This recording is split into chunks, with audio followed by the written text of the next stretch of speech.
Aujourd'hui, j'ai tendance à freiner moi-même mes vidéos. Je sais que j'ai des formules où je me dis là, je sais qu'elle pourrait faire plus de likes en faisant ça, mais c'est pas ce que je veux qu'elle marque les gens. Il y a quand même une nuance entre un contenu qui marche et un contenu qui marque. La première fois où ça buzz vraiment pour toi, tu vas regarder toutes les 5 minutes, tu te dis mais c'est pas normal. J'avais fait une vidéo, pareil, j'avais pris 15 000 abonnés d'un coup. Je te dis bah ça y est, je suis TikToker.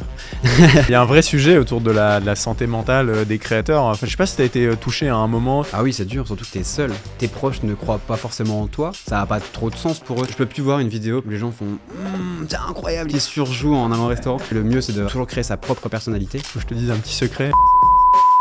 Ouais, vraiment. Mais non. J'ai dit à tous mes proches que j'allais y arriver. Parce qu'en fait, si je n'y arrivais pas, bah je passais pour un con. Des fois, je me rends compte, des fois, je fais une story, elle fait 120 000 vues. Et je me dis, attends, ça veut dire que c'est plus que 2 fois le stade dans lequel je suis là. Plein, je fais, attends, mais c'est... faut surtout pas penser à ça, parce que sinon, tu vas plus rien poster. Lil Addict, aujourd'hui, c'est ton bébé. Tu pourrais abandonner, quitter le navire un jour ? Réponse cash. Moi, je voulais commencer sur une petite stat...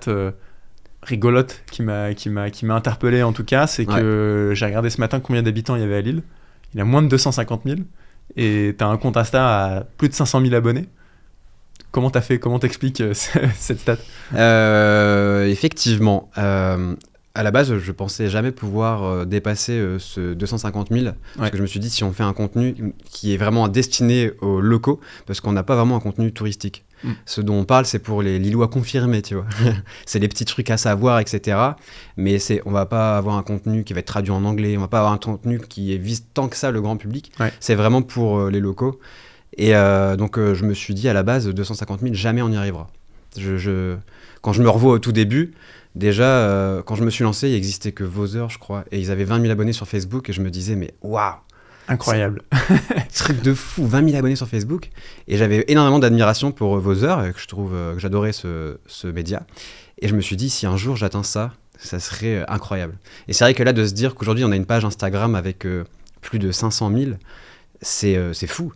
Et en plus, même, on est sur d'autres réseaux. On est sur Facebook, on est 180 000 sur Facebook, 180 000 sur TikTok. On est sur LinkedIn aussi. Bientôt 70 000, je crois. On a une chaîne YouTube maintenant, bon là on vient juste de la lancer. Trop bien. Mais bref, on va bientôt approcher du million dans tout ça avec tous ces abonnés. Alors effectivement, il y en a qui sont abonnés sur plusieurs pages, donc c'est impossible de savoir vraiment concrètement combien on en a. Ce qui est sûr, c'est que c'est au moins plus de 500. Ouais. Et en fait, c'est trop cool. En fait, ce qui est trop bien avec ça, c'est que ça montre que les gens adhèrent à ce qu'on fait. Et parce que dans les stats, on peut voir aussi combien se désabonnent. Et ils sont très peu à se désabonner. Donc, ce qui est intéressant, c'est que du coup, on gagne beaucoup d'abonnés, mais même ceux qui partent de Lille ont tendance à pas trop se désabonner, j'ai l'impression. Ils gardent ce lien affectif avec la ville, même ceux qui en partent. Ouais, peut-être. Bon, j'imagine qu'il y a la plupart des gens peuvent se dire, bon, finalement, je m'en fous de Lille, je suis parti, je me désabonne. C'est sûrement ça, la grande partie. Mais ouais, c'est comment expliquer ça ? Bon, c'est le travail d'une équipe au quotidien qui met énormément de sérieux pour sélectionner l'information, pour qu'elle soit toujours sans prendre trop position, et en étant au maximum, en se mettant à la place des Lillois pour se dire qu'est-ce qu'ils ont vraiment envie, en essayant d'en mettre pour tout le monde, que ce soit autant du sport que de la culture, que des sorties pour les familles, que des soirées pour les plus jeunes. On essaie d'avoir un truc qui soit vraiment hétérogène, je pense que c'est ça le mot. Ouais. Et c'est vraiment ça à chaque fois qu'on essaye de faire. Et donc, Lil Addict, par exemple, ça ne correspond pas vraiment à mes goûts. Ça correspond à ce qu'on veut donner aux Lillois dans la globalité. Ouais. Il y a une phrase qui dit que en voulant plaire à tout le monde, on ne plaît à personne. Ouais. Et ben nous, on ne prend pas ça dans ce sens-là finalement. T'as réussi à plaire à tout le monde. On essaye de plaire pas à tout le monde, hein, évidemment, parce qu'il y en a plein qui sont pas trop sur les réseaux sociaux, qui aiment pas forcément le contenu qu'on peut faire. Il n'y a aucun souci. Mais en tout cas, c'est ça qu'on essaye de faire. Et, trop bien. Ouais. Mais ouais, en tout cas, c'est fou ce chiffre. C'est dingue. Ouais, j'ai trouvé ça impressionnant en fait de dire, même si tu vois, on se dit que la métropole lilloise c'est un peu plus d'1 million d'habitants, je crois, quelque chose comme ça. Ouais. Même si on prend en compte tous les habitants, toutes les âmes qu'il y a sur la métropole, t'as quand même, on pourrait dire qu'une personne sur deux est abonnée au compte, c'est quand même incroyable, quoi. Ouais, carrément. Et moi, ce dont je suis le plus fier, c'est qu'en fait, au début, j'étais beaucoup associé à... Tout le monde savait que c'était ma page, et maintenant, en fait, c'est devenu tellement gros que les gens ne savent pas forcément... quand j'arrive quelque part, on me demande... alors tu fais partie de Lil Addict, etc. Ils savent pas que c'est moi qui l'ai créé. Okay. Et franchement, à chaque fois, je suis content de ça, de me dire en fait, ça m'a dépassé Et c'est devenu quelque chose bien plus gros encore. Trop bien. Ça, c'est trop bien. Ouais, j'ai plein de questions à te poser là-dessus, justement, sur lesquelles je voudrais t'emmener, sur l'équipe, sur comment tu t'organises, etc. Avant ça, est-ce qu'on peut essayer de peut-être reprendre quelques années de recul et que tu nous racontes un peu les débuts? Déjà, Lil Addict, ça à quel âge? Je sais pas exactement quand est-ce que ça a commencé. Tu peux nous dire un petit peu qu'est-ce qui s'est passé au tout début? Quel est le déclic qui t'a fait te lancer sur ce compte? Ouais. Alors Lil Addict, ça a été créé en 2019. C'était à la fin de mes études. J'étais encore étudiant, j'avais rejoint Euratechnologie. Le projet de base, c'était de créer une application mobile pour mettre en avant le commerce de proximité. Au bout de 2-3 mois, je me suis rendu compte que le concept d'application mobile n'était pas nécessaire. Et donc j'ai switché le nom et j'ai créé Lil Addict. Et à ce moment-là, j'étais tout seul dans ma chambre et mon objectif, c'était de créer quelque chose et de rattraper un peu ce qui se faisait déjà. Donc comme je t'ai dit tout à l'heure, il y avait une page qui s'appelait Vother qui avait 20 000 abonnés sur Facebook. Donc c'était mon objectif. J'ai toujours fonctionné comme ça par objectif. Et je me suis dit, bon, si un jour j'arrive à leur niveau, peut-être que je pourrais vivre de ça, de tenir un média d'actualité. Et du coup, ça a été mon objectif. Et pour y arriver, en gros, ce que j'ai fait, c'est que j'ai dit à tous mes proches que j'allais y arriver. C'est-à-dire, j'aurais pu faire ça dans mon coin discrètement et tout, mais j'ai embarqué tous mes proches avec moi, je leur ai dit, vous allez voir, je vais y arriver, etc. Parce qu'en fait, si je n'y arrivais pas, je passais pour un con. Tu t'es mis dos au mur, tu t'es mis dans la merde. Exactement. Je l'ai vraiment dit à mes proches, à n'importe qui que je croisais, je vais y arriver. Mais vraiment, en fait, ça me mettait une bonne pression. Au moins, les gens surveillaient en disant, peut-être qu'il n'y arrivera pas, mais au moins j'avais tout approuvé, quoi. Même ma famille n'y croyait pas. Franchement, personne n'y croyait. Quand tu leur dis je vais y arriver, tu leur dis je vais arriver à quoi exactement? À créer une communauté qui va faire rayonner la métropole. Okay. C'est ça que je voulais créer. Mais ce qui était marrant, c'est que personne n'y croyait. C'était parce que ça n'existait pas trop. Parce que à l'époque, quand tu disais communauté, c'était déjà très branché réseaux sociaux ou tu avais l'idée toujours d'app qui existait, etc. Non, l'application, je l'ai directement finalement mise de côté. Okay. À la base, c'était une page Facebook, un site internet. Ouais. Instagram est arrivé dans un second temps. Parce que pour moi, c'était un réseau social pour les stars. Je savais même pas. Pour moi, c'était un truc où tu t'abonnais à des stars pour voir leur vie. Et du coup, je me en 2019, c'est il y a pas si longtemps. Ouais, mais j'étais pas tant réseaux sociaux que ça, moi, à la base aussi. J'ai appris un peu sur le tas. Et c'est en arrivant dessus que je me suis rendu compte que non, c'était pas que réservé aux stars. Et puis ça allait de moins en moins aussi. Oui. Au fil des années. Carrément. Et donc, attends, je me suis perdu là. Je te demandais le parcours, donc tu dis à tes proches que tu vas y arriver, que tu vas le faire. C'est ça. Et en fait, c'est le gros challenge que je me suis donné en mettant cette pression-là, fait que tous les jours, j'avais qu'un seul objectif, c'était d'y arriver. Dans tous les cas, j'avais le RSA. Et donc, j'avais les moyens d'en vivre. Ce qui a été un peu bouleversant, c'est que dès le début du projet, il y a eu le confinement. Donc, quelques mois après, finalement, ça a été un peu le branle-bas de combat. Et pour toi, tu l'as vécu comme un coup dur ou peut-être comme une opportunité de justement créer du contenu alors que tout le monde est un peu enfermé chez soi? Je l'ai vécu, je pense, comme une opportunité quand même. Dans tous les cas, j'avais pas le choix, je m'étais mis la pression. Et finalement, ça a été quand même une force pour moi parce que tout le monde était chez soi, donc était plus sur les réseaux sociaux, donc c'était un peu plus visible. Et finalement, j'avais le droit de me faire mes propres autorisations. Moi-même, je m'autorise à sortir pour travailler. Donc mon travail, c'est celui que j'avais inventé. Et c'était de montrer Lille à quoi ça ressemblait durant le confinement. Donc je m'étais improvisé un rôle de journaliste reporter avec pas grand monde qui me suivait, mais petit à petit, en fait, comme les gens étaient chez eux, ça a beaucoup pris, parce qu'ils en parlaient en mode « il y a quelqu'un qui va visiter l'île où il n'y a personne et c'était... ça a fait beaucoup de bruit, et en plus, à ce moment-là, il y a eu beaucoup besoin d'actions solidaires, notamment sur les pénuries de masques, sur ce genre de choses-là. Et j'ai pu être utile en mettant en relation, par exemple... Il y avait le CHU qui avait beaucoup besoin d'aide parce qu'il fallait fournir des masques en grande quantité. Et du coup, j'ai pu lancer au grand public, parce que finalement, j'avais réussi à réunir beaucoup de monde sur cette page, un appel à tous ceux qui avaient des machines à coudre. Et il y a eu un gros mouvement de solidarité qui est né de ça. Et plein de gens ont commencé à coudre des masques. Le CHU, avec aussi une entreprise à côté d'ici qui s'appelle le Nord quelque chose, je sais plus... Je sais plus comment elle s'appelle. C'est pas grave. Et une entreprise du Nord qui fournissait les tissus. Putain, ça aurait été bien de pouvoir donner le nom de la boîte parce que c'est une vachement belle boîte. Limite, je pourrais le mettre. Mais en tout cas, il y avait le CHU et cette entreprise lilloise qui leur fournissait du tissu et tout le monde produisait des masques chez eux et les envoyait. Après, c'était redistribué pour que tout le monde puisse se protéger et réduire la portée du virus. Et donc, il y a pas mal d'actions comme ça que j'ai pu mettre en place durant le confinement. Ou alors faire des photos de l'île vraiment avec personne dans les rues, etc. Il y a plein de choses qui étaient vraiment inédits comme contenu que je pouvais produire. Ouais. Et j'avais aussi créé un truc qui s'appelait le confinement.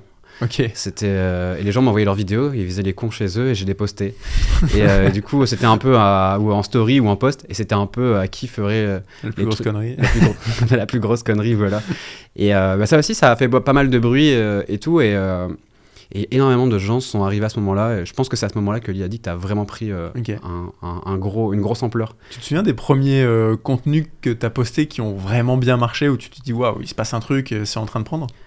Alors, des contenus qui ont vraiment bien marché, oui. Alors, je pensais pas à ce moment-là qu'il se passait déjà un truc. Hein. J'étais encore très dans le doute, hein, parce qu'à ce moment-là, j'ai quand même failli quand même abandonner plusieurs fois. Hein. J'ai failli reprendre un taf quand même au moins 3 fois.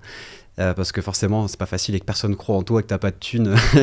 Le RSA, c'est bien beau, mais des moments comme ça où ça a bien pris le contenu. Au début, je faisais des vidéos pas mal aussi je faisais des mèmes.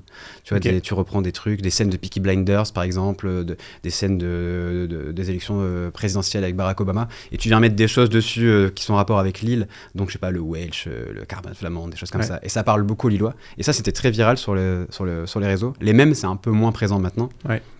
Mais ça a bien pété. Et je me souviens surtout d'une vidéo sur le café Le Waf. Ok. Et qui a fait pas mal de millions de vues. Et c'est à ce moment-là où la page sur Facebook, j'ai pris 10 000 abonnés d'un coup. Donc à l'époque, il n'y avait pas les réels. Hein. Prendre 10 000 abonnés, à l'époque, c'était quelque chose de fou. Hein. Ouais. Encore aujourd'hui, on peut dire. Mais je pense qu'à l'époque, c'était encore plus dur, à mon avis. Bah oui. Maintenant, il y a des comptes, surtout les petits comptes sont poussés. Ouais. C'est-à-dire que maintenant, les grands comptes, ils vont être un peu freinés et les petits comptes vont être poussés. Ou alors, ils vont pas vraiment être freinés, les grands comptes, mais on va les stabiliser dans leur moyenne. Là où les petits comptes, pour les rendre bien accros, on va avoir tendance à leur propulser une fois ou deux. Comme ça, ils ont eu leur gros pic de dopamine.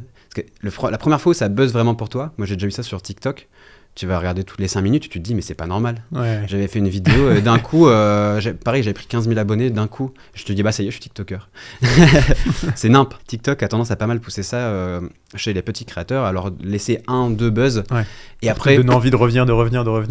Exactement. Et en fait, comme ça, ils vont créer une addiction chez ces personnes qui étaient juste des utilisateurs lambda qui avaient fait ça pour déconner. Ah bah d'un coup, leur vidéo a fait 2 millions de vues. Ils se disent est-ce que je pourrais pas en vivre, avoir cette chance-là, moi aussi. Et finalement, la réalité, elle les rattrape assez rapidement parce que souvent, derrière, c'était juste une stratégie de TikTok pour rendre les gens accros à créer du contenu. C'est trop bizarre d'ailleurs de faire ça, je trouve.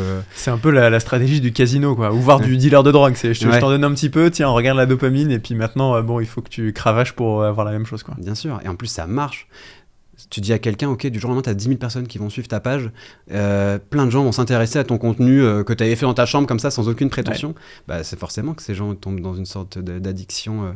Et pour certains, ça peut devenir très malsain, hein, une addiction aux chiffres et tout.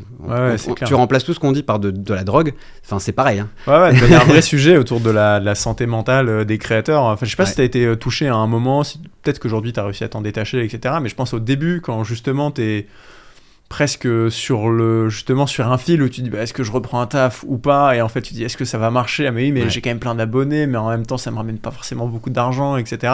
Je pense que tu te poses plein de questions, quoi. Ah oui, c'est dur, surtout que t'es seul à ce moment-là. Tes proches ne croient pas forcément en toi parce que ils en voient plein qui font des trucs comme ça sur les réseaux sociaux, et enfin ça a pas trop de sens pour eux, c'est décorrélé de leur réalité, et ça me paraît normal aussi qu'ils n'y croient pas. Pour autant, t'avais pas le choix parce que tu leur avais dit que ça allait marcher. Ouais. Non, mais attends, ta question, elle partait sur les gens en général même. C'est attends, rappelle-moi ta question précisément, ce qui était hyper intéressante. Celle juste avant sur la santé mentale, etc. Ouais, c'était de dire t'es à un moment où t'es sur un fil, tu sais pas si ça va marcher ou pas, et t'as une notion d'addiction aux chiffres et de dire que n'importe qui peut tomber un peu dedans et de se dire que la santé mentale des créateurs, elle peut être impactée par justement ce jeu de la course à l'algorithme. Carrément. Alors moi personnellement, j'ai pas ressenti cette addiction aux chiffres, je trouve. Alors on l'a tous d'une certaine manière parce que le cerveau humain n'est pas conditionné à recevoir autant de dopamine, d'affection, etc. En fait, j'ai créé Lil Addict, j'avais quand même 25 ans. Ouais. Donc 26 même. Donc j'ai déjà assez mature et j'avais pris assez de recul sur les choses. Quand ça arrive à quelqu'un qui est très jeune, ça peut être douloureux. Et encore, nous, on crée du contenu à une certaine échelle qui a une certaine visibilité, mais ça reste... Moi, par exemple, c'est à l'échelle locale, toi, c'est une petite échelle aussi. J'imagine des animes ou des Inoxtag ou des choses comme ça. Eux, pour garder la tête sur les épaules avec un engouement qui est pas normal.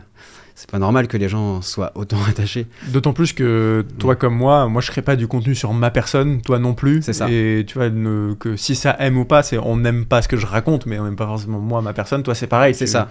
Un contenu que tu mets qui est externe par rapport à ta personne. C'est beaucoup plus facile. C'est-à-dire que quand la critique, elle arrive sur une vidéo, de toute façon, dans tous les cas, de plus en plus, c'est quelque chose que je faisais pas beaucoup au début. J'avais tendance à beaucoup donner mon avis et je me suis rendu compte que les gens pouvaient être déçus parce qu'en fait, moi, j'étais hyper à fond sur un sujet.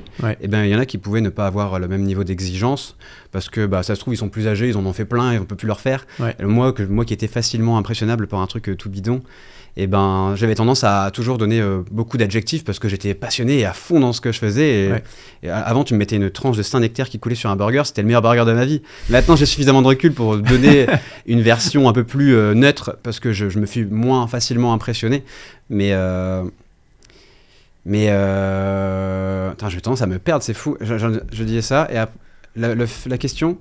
Non, la question c'était, on en revient sur le sujet de la santé mentale, etc. Oui, ça me perd de fou. Des créateurs, non mais t'inquiète. Ouais. Peut-être pour repartir sur le sujet de la création de contenu, etc. Donc tu lances le compte Lil Addict, tu te mets, j'imagine, dans un rythme à publier beaucoup. Ouais.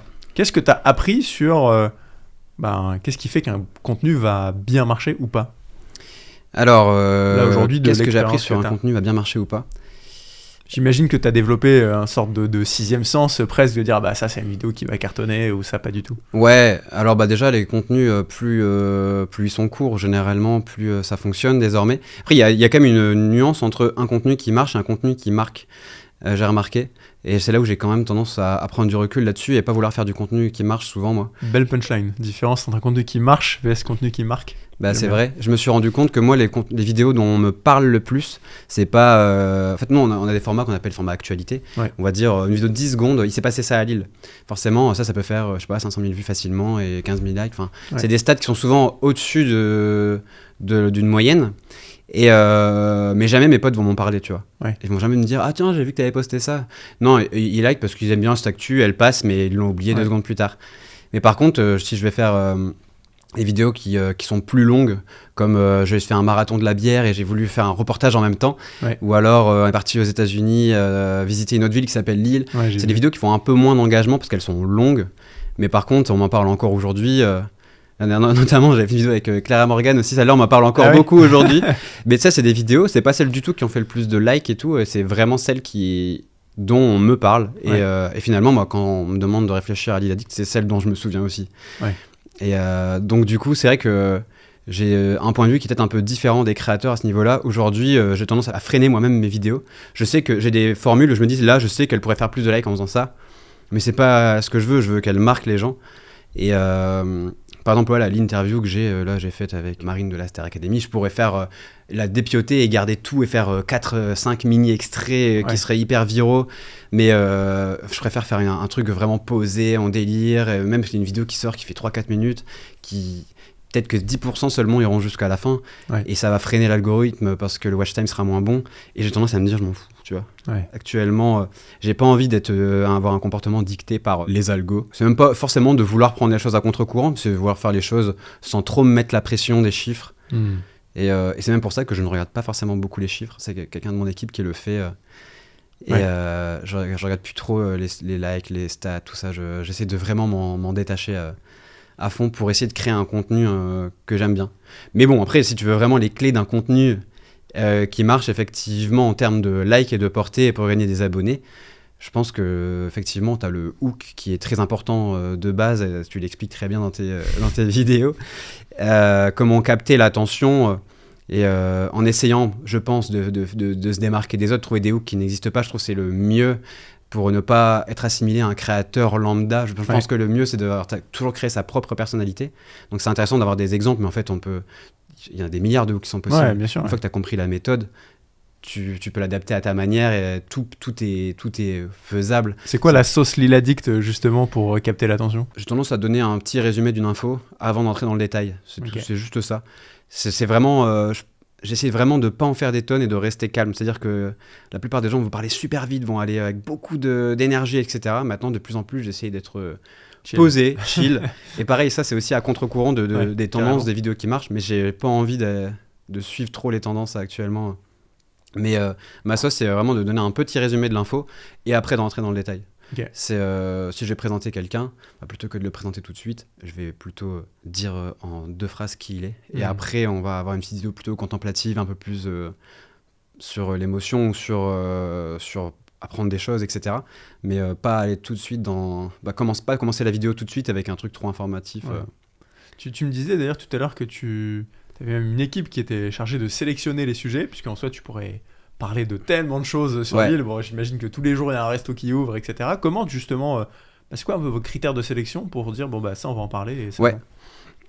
C'est une bonne question. Alors, les critères de sélection, on essaie toujours de se poser des questions. Déjà, on essaie de se dire, est-ce qu'il y a une plus-value pour les Lillois d'avoir cette information-là plutôt qu'une autre ? Donc, est-ce que l'information aussi, on la trouve quali ? Est-ce que c'est un bon rapport qualité-prix ? Si on trouve que le prix est trop élevé par rapport à ce qu'on juge être le bon prix, on risque de mettre une autre info plutôt que celle-là. On a tendance à vouloir privilégier aussi ceux qui vont avoir des valeurs qui nous paraissent en adéquation avec les notes, c'est-à-dire est-ce que c'est plutôt des produits locaux, est-ce que ce sera plutôt du bio, enfin plein de choses comme ça, ou alors si jamais ça ne l'est pas, d'avoir quelque chose qui est le bon prix, parce qu'il faut aussi toucher les personnes plus jeunes. En fait, on essaie de dépioter chaque sujet et de se dire voilà quelles sont ces différentes plus-values et ce qui mérite d'être traité. Et après, il y a on essaie de voir s'il y a des red flags. Ça, c'est le truc. Quoi, les red flags ? Des red flags, ça peut être plein de choses. Est-ce qu'on a déjà entendu des rumeurs pas cool sur quelque chose ? Dans ce cas-là, on n'en parlera pas. On va pas apprendre... T'as des ragots à nous balancer Non, c'est trop violent pour... Mais non, mais toi, il y a quand même des choses qui existent, des gens qui balancent des choses dans des bots qui sont passées dans la nuit. Enfin, il y a plein de manière d'être au courant de ce qui se passe. Et mais non, on essaye d'éviter de parler de sujets qui sont touchy, et on essaye d'avoir une page qui soit toujours dans l'actu bienveillante aussi. Il faut qu'il n'y ait aucun risque que quelqu'un se sente mal à l'aise avec l'information qu'on va donner. Il faut que ce soit toujours... alors pas forcément toujours positif, mais il faut que ça reste un espace de parole sain. Et les gens peuvent débattre sur des choses, etc. Il n'y a pas de souci. Mais faut jamais que quelqu'un soit visé négativement par un de nos contenus. Je sais pas si j'explique très bien, mais voilà, c'est pour sélectionner un contenu, en tout cas, on a tendance à vouloir savoir quelles sont toutes ces plus-values et est-ce qu'il y en a suffisamment pour en parler. Est-ce que ça va intéresser suffisamment de monde, quoi.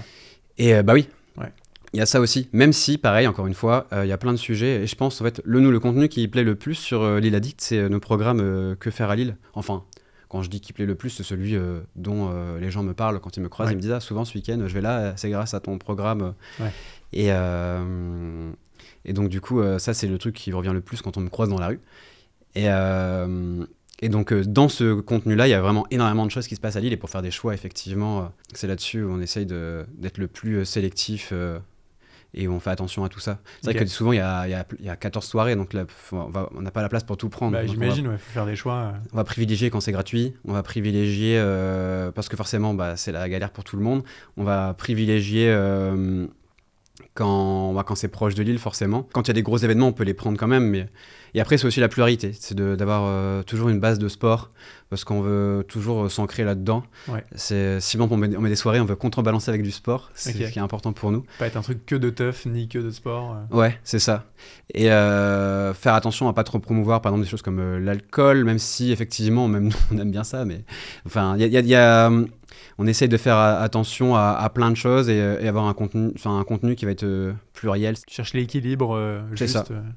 Aux familles, aux jeunes couples qui veulent sortir, à quelqu'un qui va partir en faire la teuf avec ses potes. C'est vraiment un peu de tout. Ok. Et d'ailleurs, j'imagine dans tout ce cocktail-là vient s'ingérer aussi des contenus sponsorisés que tu vas faire avec certaines boîtes ou certains restos. Comment là aussi tu cherches le bon équilibre pour en faire, parce qu'il faut vivre entre guillemets, pas en faire trop non plus. Ouais. C'est quoi ta vision par rapport à ça?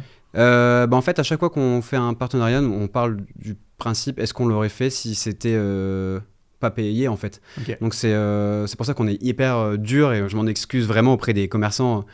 On a beaucoup qui forcément qui sont lésés de ça, parce qu'on est très sélectif sur nos partenariats. Tu dois être sollicité avec 20 messages par jour pour qu'on vienne faire une vidéo chez toi. Vraiment beaucoup, oui. Ouais. Beaucoup sollicité. Mais c'est aussi... ça a toujours été le truc de vraiment... faut qu'on soit sûr à 100% quand on fait un partenariat. Ouais. Parce que même des fois, en étant sûr à 100%, tu peux avoir des mauvaises surprises. C'est-à-dire que l'accueil super que toi, tu as vécu, quelqu'un, par exemple, si je parle d'une adresse, quelqu'un pourrait être mal reçu parce qu'il est tombé sur un serveur mal luné. Déjà, le risque est présent même pour les adresses dans lesquelles tu es sûr à 100%. Alors, si t'es jamais responsable après toi de... Non, mais bon, tu mets quand même ta réputation en jeu en parlant de quelque chose. Et c'est aussi pour ça que j'essaie de rester informatif et de pas trop m'engager sur les contenus, de rester vraiment plutôt sur l'info. Mais à partir du moment où tu parles de quelque chose, tu as tendance quand même à le promouvoir.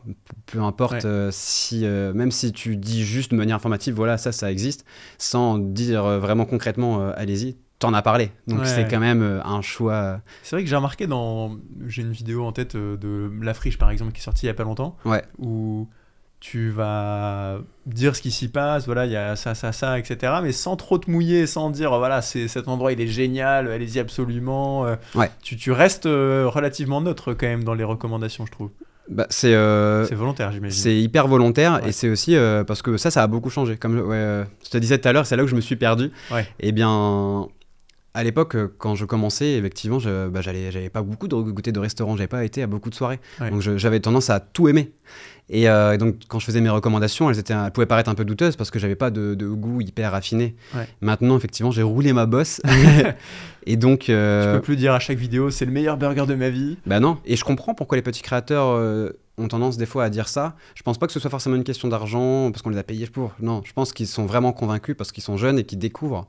Quand t'es jeune et que tu découvres tous les restos au début et que c'est ton métier d'aller tester tout ça, c'est génial. C'est un truc de fou, et effectivement une simple tranche de Saint-Nectaire dans un burger, t'es en mode ouah, c'est un truc de malade mental.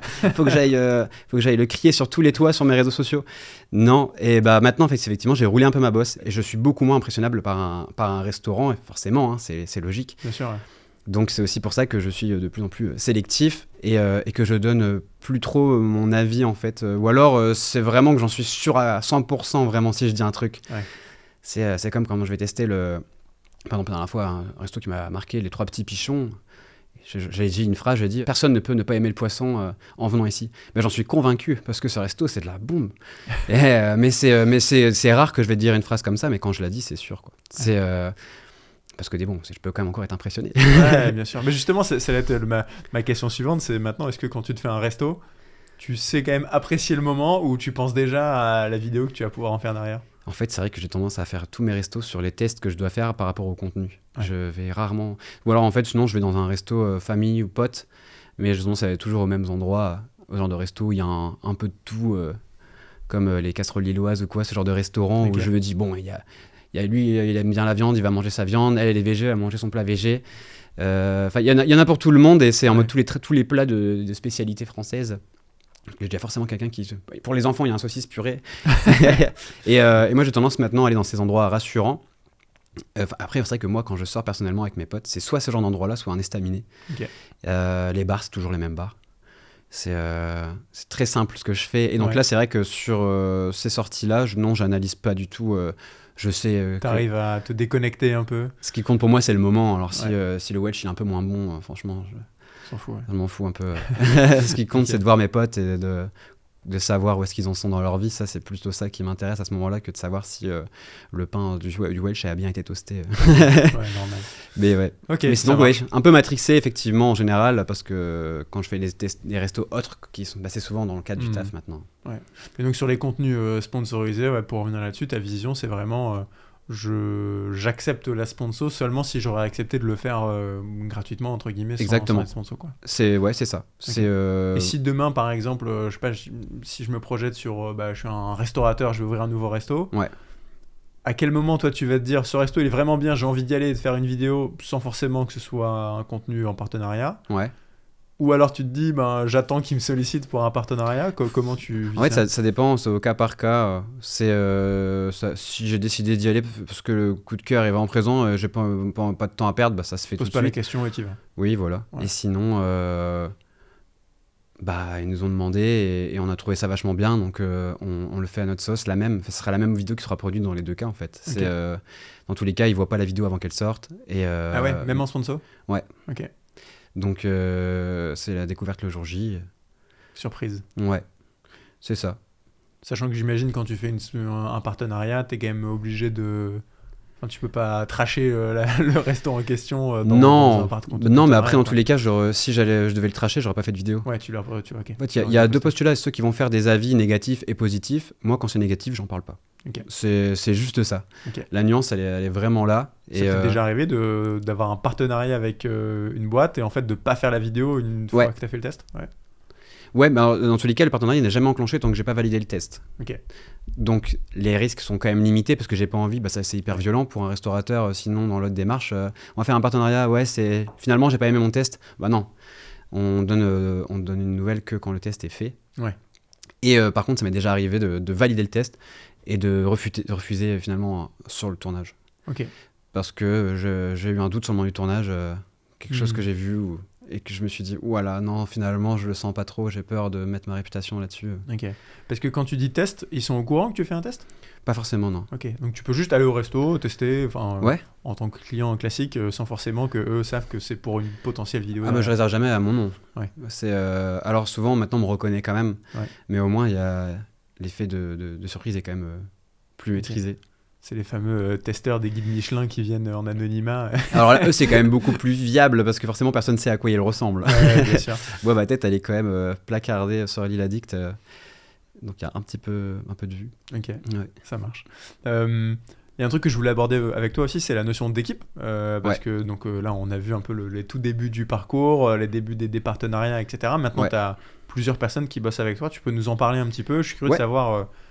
déjà, combien, qui fait quoi, pourquoi tu as décidé de te structurer comme ça? Ouais, carrément. En fait, au début de l'aventure L'île Addict, en fait, pendant plusieurs années, je ne me suis pas payé. Ouais. Tout le monde pensait que je gagnais bien ma vie et tout ça. Je ne gagnais rien. J'étais resté vraiment aux aides de l'État. Ouais. Et les revenus que générait L'île Addict, c'était pour payer les alternants qui m'accompagnaient. Et petit à petit, on va dire que l'équipe a commencé à se structurer. On a eu un premier bureau qui était très vétuste, mais c'était notre premier bureau. J'ai appris beaucoup en faisant des erreurs. J'ai appris beaucoup des réussites collectives. Et petit à petit, l'équipe a commencé à passer avec de moins en moins d'alternants à des CDI. Ouais. Et là, c'est tout récent. Il y a encore quelques mois, on était à moitié alternant, moitié, on va dire, cadre. Okay. Maintenant, il n'y a plus d'alternants. Toute l'équipe est cadre. Quand je dis cadre, c'est pas forcément en statut cadre, mais en CDI. C'est-à-dire qu'ils sont là tout le temps.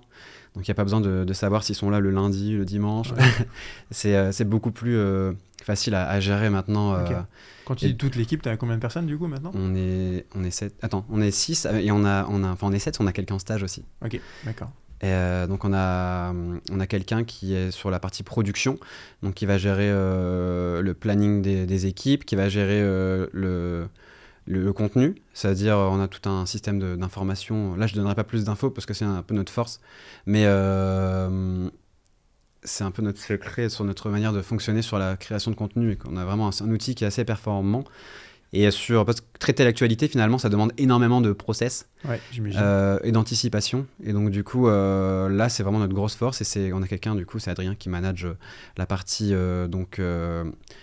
production des équipes, le workflow, on va dire, comme on dit dans le milieu de l'entreprise. et qui fait aussi de la prod photo, vidéo, parce que il était vidéaste. Et on a Hélène qui s'occupe de la partie contact, donc qui me représente en gros, et qui travaille notamment particulièrement sur la partie partenariat. Elle a d'autres missions également, mais principalement sur la partie, on va dire, Relation avec les entreprises. Oui, c'est ça. Ouais. Alors, on n'arrive pas à trouver le nom de son poste. C'est ça le truc. Mais celui qui s'en rapproche le plus, c'est directrice de clientèle. Ok. Mais en réalité, ça correspond pas vraiment quand on regarde la fiche de poste. C'est souvent ça dans les petites boîtes. Ouais. Et après, on a un créateur, donc vidéaste, photographe, qui fait des sujets de manière quasiment autonome, ou souvent même autonome. Donc c'est important pour nous d'avoir cette double casquette photographe-vidéaste. Ok. Parce que... Alors majoritairement, nous, c'est vidéo. Hein. Ouais. Mais de temps en temps, il faut faire des photos et c'est quand même bien que la personne ait cette double casquette. Et finalement, la plupart des vidéastes l'ont. Et je m'en suis rendu compte, parce que là, on recrute et je me suis rendu compte que en fait, c'est un peu la base. Et Ouais, ça m'a rassuré. Ça m'a rassuré qu'il l'avait. Et après, j'ai 2 personnes en rédaction. Donc, ce profil un peu journaliste. Donc qui vont notamment faire les programmes Que faire à Lille ce week-end, Que faire à Lille pendant le mois, là c'était le mois de novembre, à Halloween, à la braderie, ce genre de contenu, qui vont faire des premières versions par exemple pour les voix off que je vais affiner ensuite, pour faire les contenus éditoriaux, pour détailler une actu en plusieurs slides, tu vois les petits carousels, ce qui marche bien en ce moment. Est-ce que je me rends compte que moi je prends le plus de plaisir à consulter d'ailleurs, plus que des vidéos, enfin je parle pas forcément sur Lille Addict, en général. Et je crois que j'ai fait le tour. Et on a du coup un stagiaire qui nous accompagne, notamment sur la partie statistique. Ok, intéressant. Voilà. Que tu commences à regarder du coup. Non, toujours pas. Je regarde vraiment. Non, c'est pas moi qui va donner les statistiques. C'est pour les autres personnes de mon équipe. Mais non, Ça a été quoi la première personne ? Enfin, qu'est-ce que tu as commencé à déléguer parce qu'avant t'es passé de tout seul, à aujourd'hui tu as une belle équipe du coup qui t'aide sur plein de sujets. Les premiers trucs que tu as donné à quelqu'un ? Alors au tout début, en fait, ça dépendait par rapport à la situation que j'avais à l'époque. C'était donc à ce moment-là, j'avais une toute petite page Insta, mais j'avais principalement une page Facebook avec quelques milliers d'abonnés et un site internet qui lui fonctionnait bien pour le coup. Et donc du coup, c'était la mission d'écrire des articles. Ouais. Et ça, c'était un vrai travail de journaliste. De journaliste, rédacteur. À ce moment-là, c'était plus une mission de rédacteur que... Ouais, mais c'est un peu... Ça chevauche, c'est dur de savoir. En fait, un rédacteur, il doit avoir un peu les compétences journalistiques s'il veut bien faire son travail. Sinon, il peut écrire des dingueries. Donc, mais c'était ma toute première alternante. C'était Mathilde Maignan, que j'embrasse. qui a fait pas mal d'articles avec moi. Et ouais, c'était le tout début. Ça allait tellement vite tout ça. Ça date. C'était d'un côté, ça allait tellement vite et d'un côté, ça date de fou. C'était en 2020 ou 2021, je crois. Donc c'est pas tout récent non plus. Ouais, carrément. Et donc là, aujourd'hui, tu as mentionné ces différentes personnes qui ont différents rôles dans ton équipe. Ouais. Le rôle de Benjamin, c'est quoi aujourd'hui ? C'est une bonne question. Mon rôle, en fait, il évolue tout le temps. Aujourd'hui, en fait, j'ai tendance à prendre les choses que j'ai envie de faire. C'est un peu la chance que j'ai dans mon métier. J'ai délégué un peu... Ah oui, non, j'ai oublié quelqu'un dans mon équipe. Il y a aussi Clémence, quelqu'un qui vient faire la partie facturation, etc., m'accompagner pour faire justement ce que tu n'aimes pas faire. Voilà, je déteste faire tout ce qui est papier, etc. Moi, ce que j'aime, c'est vraiment la partie création de contenu. Donc, comme je fais beaucoup de photos, j'adore regarder la partie photo de Lille Addict. Et j'ai notamment une partie de mon activité qui est de vendre des affiches sur notre site internet. Et donc, ça, j'aime beaucoup l'alimenter. Ça, c'est le truc que je pense que je préfère faire. Sinon, faire des vidéos. Moi, la partie que je fais le plus actuellement, c'est les tournages. Je commence à de plus en plus... de temps en temps, je prends un montage, mais c'est assez rare. Vraiment, là où je m'exprime le mieux, c'est sur le tournage. Ma force, moi, c'est plutôt de faire parler les gens sur place et de créer une vraie relation, parce que j'adore ça. C'est vrai que rester derrière un ordinateur pendant plusieurs heures, j'aime de moins en moins ça. J'aime beaucoup bouger. Ou alors être avec mon équipe et les faire grandir et vraiment être dans leur projet, et qu'on fasse des duos et qu'on bosse ensemble sur des projets. Ça, j'adore être avec mon équipe et leur accorder du temps parce qu'ils sont vraiment trop bien. Mais être moi tout seul derrière un écran pour faire du montage, de moins en moins. Ouais, j'aime plus trop. Et sinon, c'est de gérer un peu la direction artistique, c'est le choix du sujet. Alors, je vois pas tout ce qui se passe. Dans les Que faire à Lille, ça, je découvre un peu comme tout le monde. Quand c'est sorti ? Ouais. Ah ouais ? Ok. Donc, il y a des choses qui sortent sur Lille Addict que tu n'as même pas vu avant. Ouais, parce qu'en fait, on a défini la trame. Ok. C'est-à-dire que Tu fais confiance. Oui, en fait, je sais ce qui va sortir globalement dans Ouais. dans le thématique. J'ai déjà les pourcentages à peu près de sport, de machin. Je sais, Ok. on a déjà fixé ça. Donc, pour moi, il n'y a pas de risque. Et au pire, si jamais il y a vraiment un truc qui fait ouh là là, j'enlève la slide au dernier moment. Ouais. Et ce qui est rare. Quand tu dis t'enlèves la slide, c'est toi qui publies toujours Non, mais ok. je vais quand même vérifier une fois que c'est posté de temps en temps, parce que moi je m'en sers comme tout le monde en fait pour sortir le week-end. Alors, qu'est-ce que ma boîte a posté aujourd'hui? Mais oui. C'est comme nos listes des meilleures adresses sur le compte Instagram. Dès qu'on me demande où est-ce que tu veux aller manger, ou alors je cherche un meilleur truc, je suis en mode, mais je vais voir ma liste à chaque fois. Hein. Je vais voir les listes sur le compte et à chaque fois je dis hop, le Welsh, c'est celui-là. Et c'est vrai que ça me rappelle que j'avais kiffé. Je me dis celui-là je l'ai bien kiffé. Ouais. Mais ouais, je me sers du compte Liladdict un peu comme tout le monde sur certains aspects. Mais sinon, moi, du coup, je gère vraiment la partie de direction artistique, plus sur les contenus un peu plus, j'allais pas dire important, mais c'est sur les contenus un peu plus reportage, un peu plus, un peu plus long. Ouais, ok. C'est ça. Des choses où tu t'éclates vraiment, quoi. Vraiment, ouais. Donc c'est ça. Accompagner du coup l'équipe sur tout leur sujet pour qu'ils puissent vraiment s'épanouir et avoir vraiment toute l'info dont ils ont besoin. Gérer toute la partie photo pour alimenter les réseaux et de temps en temps réussir à sortir une affiche quand j'arrive à avoir la chance d'en avoir une bien qui sort du lot. Gérer la direction artistique pour tout ce qui est les gros projets vidéo et maintenant vraiment là où je commence à vraiment m'éclater, c'est le petit studio qu'on a créé où je vais pouvoir traiter de l'actualité en face caméra, je vais pouvoir parler de sujets, alors là il y a pas mal de sujets sur l'histoire de Lille qui vont sortir. Il y a pas mal de choses où j'aimerais recevoir des invités pour parler avec eux. Ça peut être plein de choses, tu vois, un commerce important que tout le monde était fan et qui va fermer, je peux le recevoir pour demander est-ce que tu veux faire un petit mot aux Lillois avant de fermer. Ça peut être plein de choses, ça peut être recevoir un chanteur qui va faire un zénith pour qu'il vienne nous dire un petit mot avant de monter sur scène. Ou alors 2 semaines avant parce qu'il a des places à vendre. Je pense que ce sera plutôt ça parce que souvent ils sont plus là pour la promo et ça sera beaucoup orienté artiste, etc.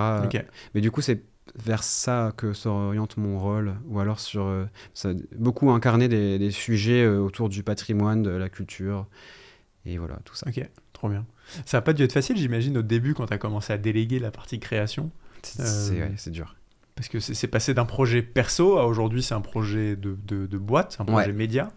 Tu te souviens un peu des premières étapes? J'imagine qu'il y a eu quelques couacs, peut-être? Oui, il y a eu beaucoup de couacs, parce que forcément, et c'est comme ça qu'on apprend, il faut toujours faire plein d'erreurs tout le temps pour apprendre. C'est la loi du truc. Mais tu n'as pas le choix, que si tu veux grandir, il faut déléguer. C'est pas facile. Surtout que je suis hyper attaché à Liladdict. Clairement, c'est toute ma vie aujourd'hui. Je me réveille, je pense à Liladdict, jusqu'au soir, je travaille à Liladdict. Enfin, honnêtement, c'est le plus important pour moi, c'est vraiment que l'équipe soit bien et qu'elle soit épanouie. Aujourd'hui, là, on y est arrivé enfin et on a vraiment un microcosme qui est hyper sain, où on prend tout soin des autres. C'est un petit cocon et j'adore ça, c'est ce qui est le plus important pour moi. Et deuxième chose, c'est que Liladdict aille dans une bonne direction et qu'elle ne mette pas en jeu sa réputation pour rien. C'est-à-dire vraiment toujours rester neutre et aborder des sujets pertinents. Et c'est vrai que, il y a des risques en déléguant, des tournures de phrases que j'aurais pas employées moi et qui peuvent te faire passer pour quelqu'un qui maîtrise pas un sujet, des erreurs dans un article que j'aurais pas forcément assez bien relu, alors que je maîtrise moi pourtant bien le sujet. En fait, ça peut me faire passer. En fait, comme c'est beaucoup rattaché à moi personnellement, une erreur peut me faire passer moi pour quelqu'un qui connaît pas son sujet, alors que c'est parce que c'est pas moi qui l'ai écrit. Et surtout que c'est difficile de dire derrière, oui, mais c'est pas moi qui l'ai écrit. Ah non, on est une équipe, on doit aller dans la même direction. Et donc, faut assumer. C'est ça, l'enjeu de déléguer, il est souvent là parce qu'on a mis toute son âme dans un truc et forcément, l'erreur, elle nous touche beaucoup plus que quand on bosse pour quelqu'un ou quand c'est un projet auquel on n'est pas forcément directement associé. Là, c'est un peu ma tête. Il y a quand même de plus en plus de contenu où justement t'apparais pas. C'était une volonté de ta part aussi, j'imagine, de te permettre de produire plus sans que toi directement tu multiplies tes efforts. Alors d'une part, c'est aussi pour ne pas avoir tout le temps à être là sur chaque tournage parce que je ne peux pas me démultiplier. Même si c'est à chaque fois des concepts et des adresses que je connais ou des événements que je connais. Et mais la vraie volonté derrière tout ça, le fait que j'apparaisse un peu moins, c'est principalement Parce que j'ai de plus en plus de mal avec le contenu où les gens se mettent un peu trop en avant de manière... Pardon, je peux plus voir une vidéo, par exemple, où les gens font c'est incroyable et qui surjouent en allant au restaurant. J'avoue que c'est des trucs comme ça où j'ai un peu de mal personnellement. Et finalement, c'est des choses que je faisais moi il y a quelques années. Mais c'est vrai que j'ai évolué et il y a plein de choses que je ne peux plus voir et j'aime bien le fait de rester naturel, simple. Et pour ça, je pense qu'il n'y a pas mieux que de mettre en avant les autres. Et c'est aussi pour ça que j'apparais moins, c'est pour laisser plus la place à ceux qui ont un concept, qui ont un événement, etc. Ma volonté première maintenant, c'est pas tant d'apparaître s'il n'y a pas besoin, c'est de réussir à faire rayonner les autres et de montrer la meilleure version qu'ils peuvent avoir et qu'ils puissent être trop fiers de dire à leurs proches, voilà, c'est moi dans la vidéo, c'est qu'ils aient une fierté en voyant le truc et pas en voyant moi en train de surjouer dans une vidéo, tu vois. Enfin, ça n'a pas d'intérêt souvent. Donc si j'apparais, c'est parce que j'ai trouvé cette séquence pertinente et qu'elle apportait quelque chose de sujet, mais sinon j'ai pas envie de montrer pour rien. Et Lil Addict, aujourd'hui c'est ton bébé, tu pourrais abandonner, quitter le navire un jour ? Non, je pense pas, non. Réponse cash. Non, j'adore trop ma ville. Et j'adore trop la région en fait aussi, donc les opportunités sont tellement grandes à l'échelle régionale que... Tu ne devrais pas arrêter. Non, il n'y a pas d'autre ville dans laquelle je me verrais par exemple habiter, parce que forcément c'est beaucoup lié à où est-ce que je vis. Non, tu pourrais rester habité à Lille, mais arrêter Lil Addict et faire autre chose. Pour l'instant, peut-être que ça arrivera, mais pour l'instant je ne le visualise pas. C'est dans ma tête, j'ai trop de projets trop bien là. Le Lil Addict que j'ai dans ma tête de demain est tellement 1000 fois mieux que celui qu'on fait actuellement. Et j'ai trop de projets en tête et j'ai pas le temps de tous les faire, mais je vais les faire. Et ça, je vais pas te les dévoiler malheureusement, mais j'ai trop de choses trop bien qui arrivent. Tu peux pas me teaser un ou deux projets que t'as en tête ? Il ressemble à quoi, en fait, le Lil Addict de demain à 1000 fois mieux ? J'ai trop peur qu'on me pique mes idées, parce qu'en fait, on est quand même beaucoup copié sur les réseaux. Et c'est normal, hein, je dis pas ça pour enfoncer des gens, pas du tout. C'est normal, on copie ce qui nous inspire, et donc du coup, c'est trop bien. Mais j'ai pas envie de teaser des choses que j'ai pas encore sorties parce que les gens ça pourrait les inspirer, et je préfère qu'ils le copient plutôt qu'ils le fassent avant moi. Donc mais j'ai plein d'idées. Bon teasing. En parlant de gens qui copient, etc., faut que je te dise un petit secret. J'ai mon frère qui est parti en échange universitaire à Dakar au Sénégal. Il a créé Dakar Addict. Exactement. Addict, vraiment ? Ouais, vraiment. Mais non. Mais ouais, il est parti au Sénégal et à l'époque, il était encore en études et je lui ai dit, si tu veux venir bosser avec nous en alternance, démerde-toi, lance un compte Insta, montre que tu sais créer du contenu, etc. Et je te prends après. Il a lancé Dakar Addict et il a fait péter le compte de 0 à 10 000 abonnés là-bas, génial. Etc. Et il avait pas mal pompé ce que tu faisais, tu vois, en termes de montage, d'accroche, etc. Et bon, tu vois, aujourd'hui, c'est un peu le jeu des réseaux sociaux, j'ai l'impression, et j'imagine que tu le subis d'avoir plein de comptes qui essayent de faire un peu la même chose. Bon, lui, c'était à Dakar, mais déjà à Lille, t'en as beaucoup. Après, tout le monde s'inspire des autres. Tu vois, moi, par exemple, les vidéos voix off sur le culinaire, j'étais pas le premier à le faire en France. Je crois que j'étais le deuxième, tu vois. Et donc, je me suis déjà inspiré moi-même. Donc, c'était qui tes inspirations, toi, quand tu t'es lancé ? En fait, il y en avait plein. Le Guide Ultime, par exemple, ils avaient déjà créé 1 ou 2 vidéos avant moi. Alors, Lil Addict existait depuis plus longtemps, mais c'est ce format vidéo où je l'ai switché avec un autre format que j'avais déjà, et ça m'a inspiré. Après, le côté... par exemple, le Que faire à Lille ce week-end. Ça, c'est le truc qu'on a créé, ça n'existait pas, je crois, en France. Dans d'autres pays, je sais pas. Mais toutes les villes le font maintenant. Dans chaque page qui existe dans chaque ville, j'ai l'impression qu'ils ont tous copié ce format-là. Après, il est bien, hein, mais c'est vrai que du coup, c'est toujours un peu comme ça. C'est toujours on copie ce qui nous inspire, et on essaye d'y apporter. Moi, je trouve ça sain quand on essaie de l'améliorer quand même, au moins. Bien sûr. Quand c'était juste un copier-coller. Aujourd'hui, tu as encore des inspirations. Enfin, tu regardes qui, tu regardes quoi pour te nourrir ? Je pense que ce qui m'inspire le plus, c'est plus des youtubeurs ou des choses comme ça, ou des... Enfin, c'est pas sur des formats courts. Tu vois, le fait que ce format de vidéo face caméra, etc., je vais plus être inspiré de youtubeurs comme Squeezie ou Simon Puech ou Gaspard G ou des choses comme ça, que je trouve pertinent, en tout cas dans leur manière de parler, dans leur sujet, dans leur manière de creuser. C'est plus des choses qui m'inspirent actuellement, ou dans le sport. différents, des trucs comme... J'ai pas forcément de nom là, c'est plus des concepts que je vois passer, mais je regarde pas forcément les noms. Et tu te dis, tiens, ce format long, comment je pourrais l'adapter moi en format court pour parler de mon sujet, de l'île, etc. Le découper en plusieurs mini-trucs, c'est plutôt comme ça que je vois, Mais effectivement, en format court, actuellement, je saurais même pas te donner un nom que de quelque chose qui m'inspire. Parce que déjà, je regarde pas assez. Et je suis pas trop attiré par le système des trends, des compagnies. À chaque fois, moi, j'ai un problème avec ça. Alors, je sais que c'est un peu vieux con réac, mais quand je vois quelqu'un qui reprend un contenu et qui dit « Ah, c'est normal, c'est une trend », moi, je vois juste quelqu'un qui a copié et qui a volé un contenu à quelqu'un d'autre. Et tu vois, le mec qui ne met pas de crédit sur l'autre, je me dis « Mais c'est un salaud !» Tout le monde se vole. Mais bon, ça, tout le monde fait ça maintenant, j'ai l'impression. Et c'est vrai que c'est un truc où le contenu des réseaux sociaux va de plus en plus vers ça, sur choper les trends et les refaire à sa sauce. Et je suis pas fan. Ouais. C'est un truc, je suis pas trop... Ok. Ouais. Pour t'emmener sur un autre sujet, tu parlais tout à l'heure de la ville, la région. Ouais.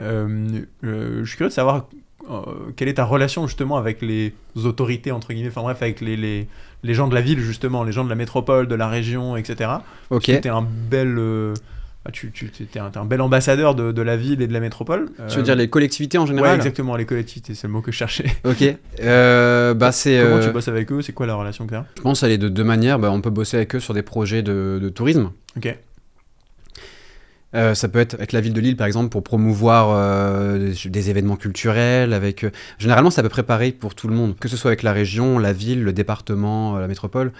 En fait, ils ont tous des enjeux où la ville de Lille, elle est concernée. Et donc, du coup, comme on a une audience qui est très locale, forcément, eux sont intéressés pour passer certains messages.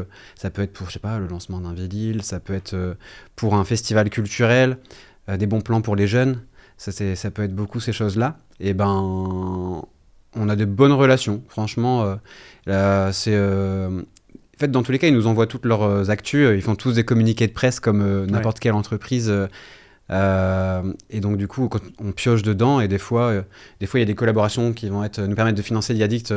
C'est toujours lié à la culture, généralement. Ouais. Et donc, c'est trop bien parce que c'est complètement dans notre ligne édito. Et souvent, c'est des actus qu'on prend comme ça, et hop, ça ressort parce qu'on trouve l'actu trop bien. C'est un sujet spontané. Donc, de bonnes relations avec les collectivités, généralement. En fait, c'est là où nous, on parle pas de politique. Donc,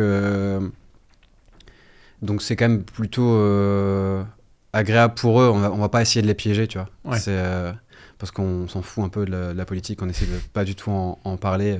C'est un peu... Enfin, ça ne veut rien dire de s'en foutre de la politique, parce que c'est vrai que dans tous les cas, quand tu parles d'un sujet, dans tous les cas, t'es quand même un minimum orienté. Ouais. Par exemple, le fait de choisir de quoi tu vas parler, c'est déjà... Ouais. Mais par exemple, effectivement, nous, on parle quand même beaucoup de seconde main, on va parler beaucoup des associations, etc. Donc ça, forcément, je sais que ça plaît plus à certaines idées que d'autres. Ouais. Mais nous, on s'interdit pas forcément de sujet tant qu'on trouve que c'est cool. Et donc, du coup, ça, pour les collectivités, ça leur plaît, je pense. Ouais. Et du coup, c'est quoi le plus beau moment, ton plus beau souvenir avec l'IADICT ? Le plus beau souvenir, c'est... y en a un qui me vient vraiment en tête. C'est quand on est parti avec Ellie de mon équipe, le cadreur-monteur. On est parti aux États-Unis.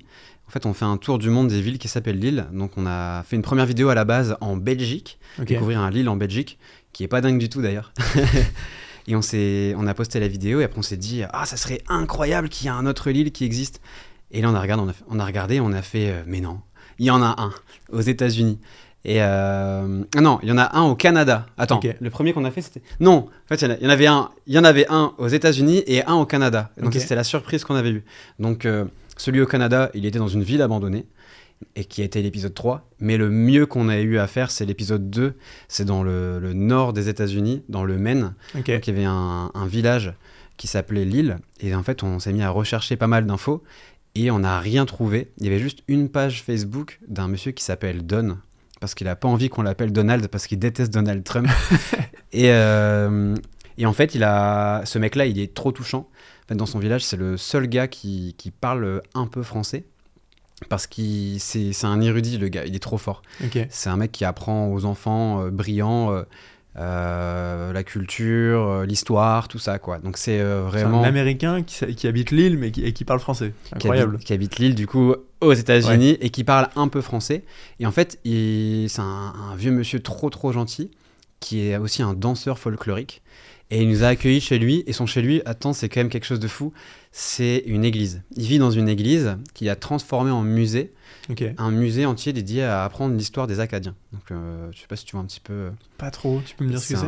C'est un peuple qui s'est réfugié de plus en plus dans le haut des États-Unis pour fuir l'oppression, il me semble. Je connais pas l'histoire très précisément. Ok. Mais donc, du coup, lui, il a un musée là-dessus. Et c'est du coup le seul qui sait dans son patelin pourquoi l'île s'appelle l'île aux États-Unis. Et en fait... On dirait que tu me parles d'un personnage mythologique. mais c'est vraiment une des plus belles personnes que j'ai rencontrées de ma vie, Ok. ce mec.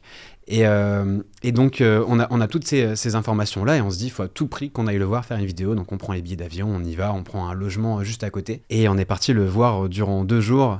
Et franchement, c'était une rencontre de fou. Donc, vraiment, alors il habite dans une église qui est reconvertie en musée. Et dans tous ses papiers, il a vraiment l'histoire du coin. Et en fait, il a su nous apprendre que si l'île s'appelle l'île là-bas, c'est parce que c'est comme nous. C'est un rapport à l'eau, parce que c'était une île ici Ok. en France également. Et en fait, c'est dans un canton qui s'appelle Lower Grand Isle. Et du coup, en fait, il y a des femmes qui sont des religieuses qui étaient venues habiter là-bas. Et dans cette église, enfin pas dans cette église, mais qui travaillent dans cette église.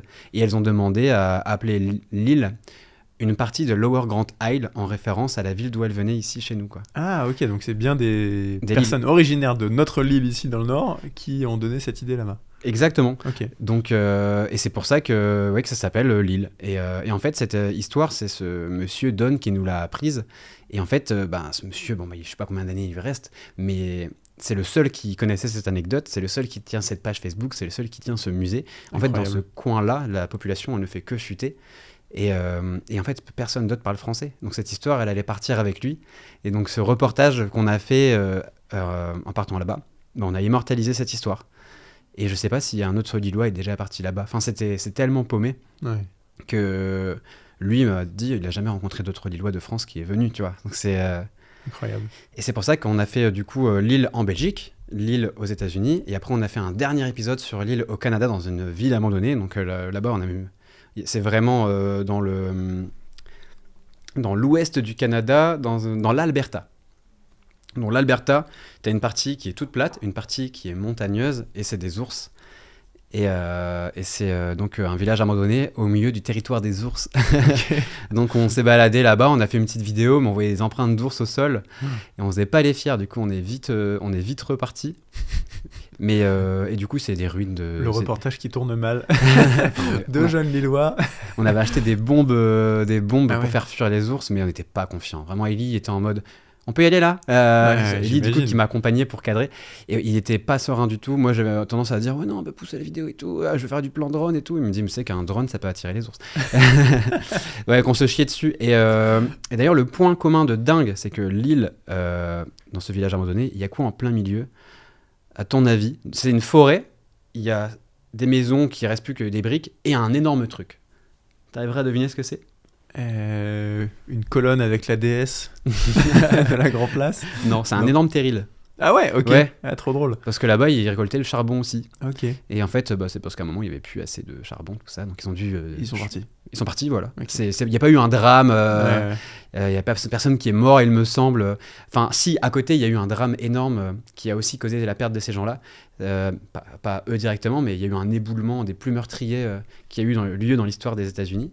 Et c'est aussi pour ça qu'eux, ils avaient moins de travail. Ok. Et bref, c'est tout ça pour dire qu'on est les premiers Lillois à avoir fait le tour du monde des Lilles.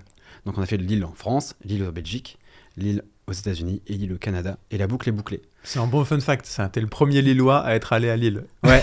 C'est quand même incroyable. C'est génial quand même. Ok. En fait, on pensait qu'il y en restait un à côté de Bordeaux. Il y a un, sur la carte, si tu zoomes à un endroit, tu prends Bordeaux à peu près là. Tu zoomes, il y a un endroit, il y a écrit Lille.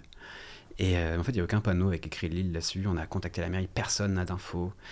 Vraiment, Personne vraiment n'a d'infos et il n'y a pas de panneau avec écrit Lille. C'est juste un grand mystère. Pourquoi sur Google Maps il y a écrit Lille à cet endroit? Trop drôle.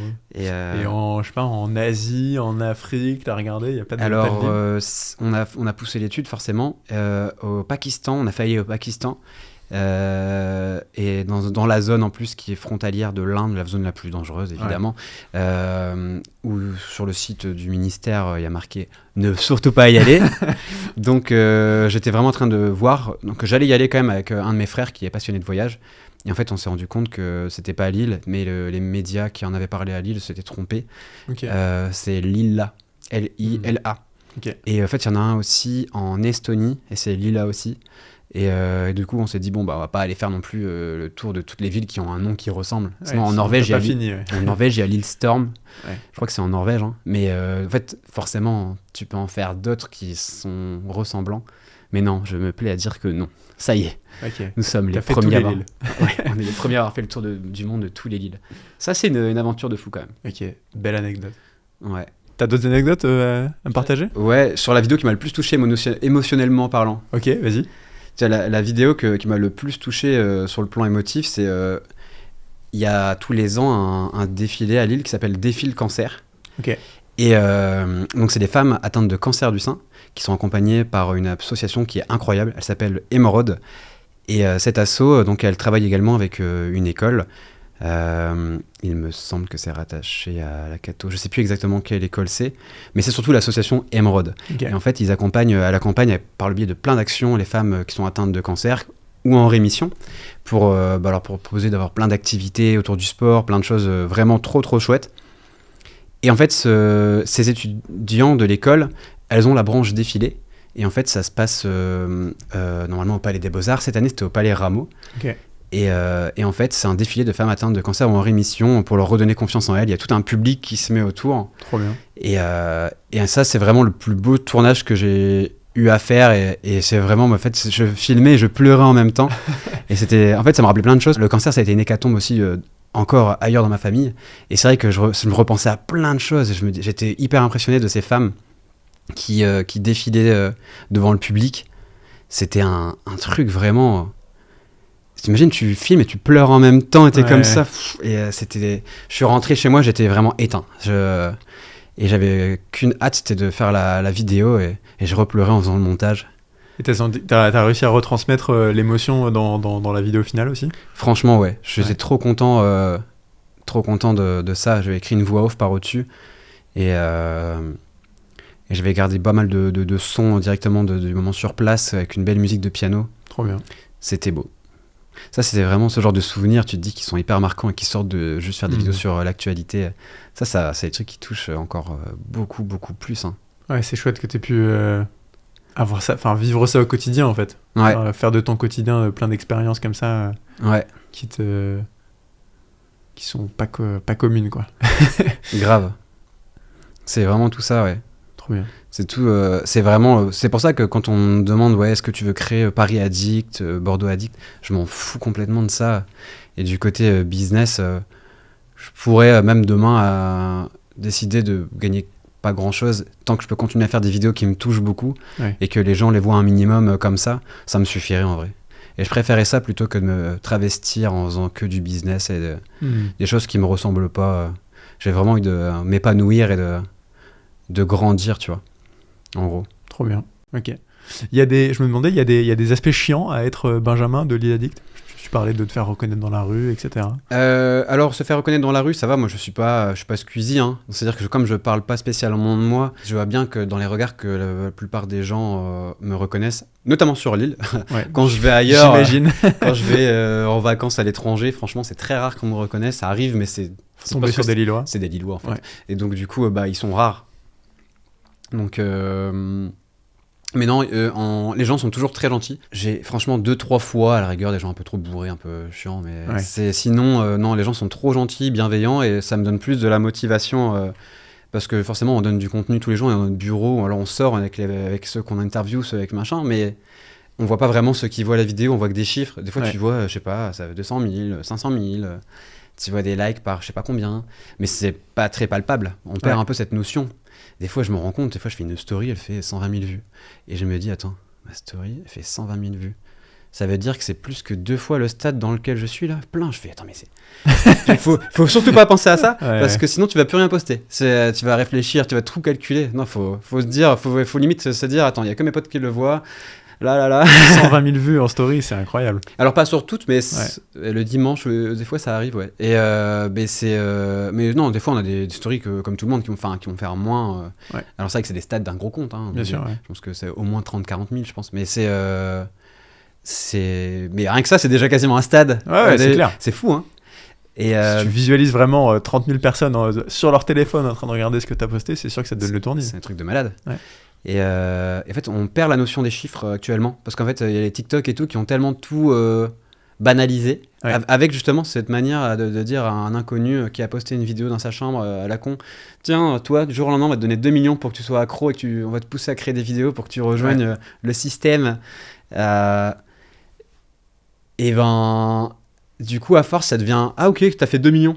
Mais attends, mais 2 millions, c'est par rapport à la population de France, on commence à être sur un pourcentage assez conséquent. Hein. Ouais, c'est clair.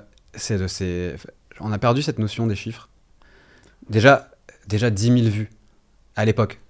C'était un buzz. Hein. Bah, je recoupe avec le Benjamin du début qui disait vos heures, 20 000 abonnés sur Facebook, c'est incroyable. Si un jour je fais ça, et c'est normal parce que déjà 20 000, c'est déjà exceptionnel. C'est ça. Ouais. Et ouais, en fait, on a tendance à tout banaliser. Des fois, tu peux faire une vidéo, faire 200 000 vues, tu vas te dire, ouais, je suis triste. Attends, mais... C'est pour ça qu'il faut essayer de se détacher de tout ça, parce que c'est déjà incroyable. Ne serait-ce que de pouvoir vivre de ça, c'est déjà chouette. C'est ça. Et s'il y a un petit pourcentage qui a aimé et que ça leur a apporté du positif, bah c'est gagné, en fait. Ouais, mission accomplie. Carrément. Trop bien. Benjamin, tu me disais avant qu'on commence que c'était la première fois que tu faisais un podcast, que tu avais refusé tous les autres. Alors une fois, j'avais répondu à des radios. C'était 2-3 mots à une radio ou deux, mais c'était pas un vrai podcast comme ça. Ok, trop bien. Je voulais te remercier en tout cas d'avoir participé à ce podcast. J'espère que les personnes qui nous écoutent ont apprécié la conversation aussi. Il y a une question que j'aime bien poser en fin d'épisode, c'est si tu devais me recommander mon prochain invité de podcast, la prochaine personne qui sera à ta place, un créateur de contenu. À Lille ou pas ? Ou pas forcément. Je me déplace pour faire des tournages. Pas trop loin généralement. Mark Zuckerberg, ça pourrait être pas mal. Si t'as son 06, pourquoi pas, je prends. C'est pour parler de quoi précisément Moi, sur ce podcast, je parle de création de contenu, tu vois. Donc, j'interviewe comme toi des créateurs sur leur parcours, qu'est-ce qui fait qu'un contenu marche, l'aspect business derrière tout ça, etc. En lilloise, t'as Ticia, qui est sympa. Je l'avais eu aussi sur le podcast déjà. Ah, tu l'as déjà eu. T'as Rosa Bonheur aussi je la connais pas. Qui fait des... Alors, elle gère... elle fait du contenu un peu... Alors, je sais pas si je définis très bien, mais alors je la suis depuis pas trop longtemps. C'est du contenu... Alors moi, je suis pas la cible... parce que elle a ouvert des salons de thé où ils boivent des matchas, des trucs comme ça. Ok. Il y a une cible qui est certaine. Moi, non. C'est pas moi. Moi, je suis plutôt estaminé et pinte de bière. Mais c'est... ça peut être une bonne cliente parce qu'elle fait du beau contenu. Franchement, les vidéos avec lesquelles elle a annoncé l'ouverture de son coffee, je me suis dit waouh, c'est quali de fou. Hein. Okay. Et donc ça peut être pas mal. Et elle fait du contenu aussi sur les réseaux de base avant ça, sur notamment un peu de l'upcycling, tout ça. Ok, trop bien. Alors, elle fait pas que ça, mais je pense que c'est la démarche principale. Ok. Et j'ai l'impression que les gens adhèrent à son contenu et que je trouve quali. Trop bien. Merci pour la reco. Voilà. J'enverrai un petit message. Avant qu'on se quitte, un dernier mot que tu voulais faire passer, ou est-ce qu'il y a un sujet qu'on n'a pas abordé, qu'on aurait dû aborder ? Une news que tu veux partager, une actu, l'e-addict, que sais-je ? Alors retrouvez-moi pour mon spectacle aux Zénith de Lille. Quelques dernières places à vendre. Non, juste merci pour l'invitation. C'est toujours cool, forcément, de parler de soi, forcément. Tu me disais que c'était pas facile. Non, alors ça dépend. Quand avec tes potes, c'est plus facile. Ouais. Mais c'est vrai. Enfin, non, finalement, ça a été agréable. Ouf. Ouais. Parce que j'ai tendance à me perdre et toi, ça va, tu te perds pas. Parce que moi, j'ai un trouble de l'attention. Ok. Et donc, tu as dû te rendre compte. Je peux perdre souvent l'attention, je vais dire un truc et d'un coup, clac, j'ai plus rien. Ouais. Et en fait, il faut que quelqu'un me rappelle où est-ce que j'en étais. Moi, j'étais dyslexique, trouble de l'attention, j'ai eu la totale. Ouais, okay. Tu vois. Et Donc ça fait quand même plaisir d'en être sorti malgré tout ça. Mais c'est vrai que faire un podcast avec un trouble de l'attention, c'est pas évident parce qu'à chaque fois, j'ai tendance à oublier le sujet principal. Bon, ça va, ça s'est très bien passé. Je pense pas que les gens l'aient remarqué. Mais ouais, trop bien. Ça marche, cool. Bah écoute, merci Benjamin. Trop cool de t'avoir eu sur ce podcast. J'espère encore une fois que les gens ont apprécié. Moi, j'ai beaucoup apprécié en tout cas de te recevoir. Donc merci à toi d'être venu ici. Merci à toi. C'était un grand plaisir. Grosse poignée de main présidentielle. Ah oui, attends, c'est comme ça. Comme ça.